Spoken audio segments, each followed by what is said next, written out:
पहाड़ों की तरफ नजर उठाऊंगा, पहाड़ों की। और जिस प्रकार उन लोगों में झूठे भविष्यद्वक्ता थे, उसी प्रकार तुम में भी झूठे उपदेशक होंगे, जो नाश करने वाले पाखंड का उद्घाटन छिप छिप कर करेंगे और उस स्वामी का जिसने उन्हें मोल लिया है इनकार करेंगे और अपने आप को शीघ्र विनाश में डाल देंगे। दो और बहुतेरे उनकी नई लुचपन करेंगे, जिनके कारण सत्य के मार्ग की निंदा की जाएगी। तीन और वे लोग के लिए बातें गढ़कर तुम्हें अपने लाभ का कारण बनाएंगे, और जो दंड की आज्ञा उन पर पहले से हो चुकी है उसके आने में कुछ भी देर नहीं और उनका विनाश होता नहीं। चार, क्योंकि जब परमेश्वर ने उन स्वर्गदूतों को जिन्होंने पाप किया नहीं छोड़ा, पर नरक में भेजकर अंधेरे कुंडों में डाल दिया ताकि न्याय के दिन तक बंदी रहे। पांच, और प्रथम युग के संसार को भी न छोड़ा, वरन भक्तिहीन संसार पर महाजल प्रलय भेजकर धर्म के प्रचारक नूह समेत 8 व्यक्तियों को बचा लिया।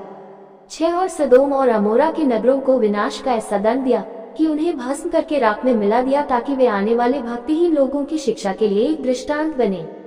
7, और धर्मी लूत को, जो अधर्मियों के अशुद्ध चाल चलन से बहुत दुखी था, छुटकारा दिया। 8, क्योंकि वह धर्मी उनके बीच में रहते हुए और उनके अधर्म के कामों को देख देख कर और सुन सुन कर हर दिन अपने सच्चे मन को पीड़ित करता था। 9, तो प्रभु के भक्तों को परीक्षा में से निकाल लेना और अधर्मियों को न्याय के दिन तक दंड की दशा में रखना भी जानता है।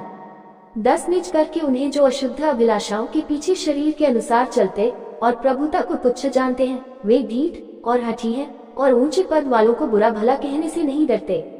11, तो भी स्वर्गदूत जो शक्ति और सामर्थ्य में उनसे बड़े हैं, प्रभु के सामने उन्हें बुरा भला कहकर दोष नहीं लगाते। 12, पर ये लोग निर्बुद्धि पशुओं ही के तुल्य हैं, जो पकड़े जाने और नाश होने के लिए उत्पन्न हुए हैं, और जिन बातों को जानते ही नहीं उनके विषय में औरों को बुरा भला कहते हैं, वे अपनी सराहत में आप ही सड़ जाएंगे। 13, औरों का बुरा करने के बदले उन्हीं का बुरा होगा, उन्हें दिन दोपहर सुख विलास करना भला लगता है। ये कलंक और दोष है जब वे तुम्हारे साथ खाते पीते हैं तो अपनी ओर से प्रेम भोज करके भोग विलास करते हैं। 14, उन्हीं आँखों में व्यभिचार बसा हुआ है और वे पाप किए बिना रुक नहीं सकते। वे चंचल मन वालों को फुसला लेते हैं, उनके मन को लोभ करने का अभ्यास हो गया है, वे संताप की संतान हैं। 15, वे सीधे मार्ग को छोड़कर भटक गए हैं और बोर के पुत्र बिलाम के मार्ग पर हो लिए हैं, जिसने अधर्म की मजदूरी को प्रिय जाना। 16, पर उसके अपराध के विषय में उलाहना दिया गया, यहाँ तक कि अबोल गधी ने मनुष्य की बोली से उस भविष्यद्वक्ता को उसके बावलेपन से रोका। 17, ये लोग अंधे कुएं और आंधी के उड़ाए हुए बादल हैं, उनके लिए अनंत अंधकार ठहराया गया है। 18, वे व्यर्थ घमंड की बातें कर करके लुचपन के कामों के द्वारा उन लोगों को शारीरिक अभिलाषाओं में फंसा लेते हैं, जो भटके हुए में से अभी निकल ही रहे हैं। 19, वे उन्हें स्वतंत्र होने की प्रतिज्ञा तो देते हैं, पर आप ही सराहत के दास हैं, क्योंकि जो व्यक्ति जिससे हार गया है वह उसका दास बन जाता है।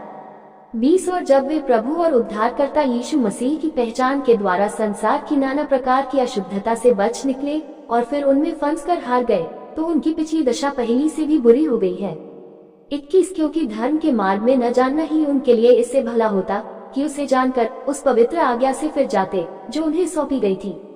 उन पर यह कहावत ठीक बैठती है, 22, की कुत्ता अपनी छांट की ओर और धोई हुई सुअरनी कीचड़ में लौट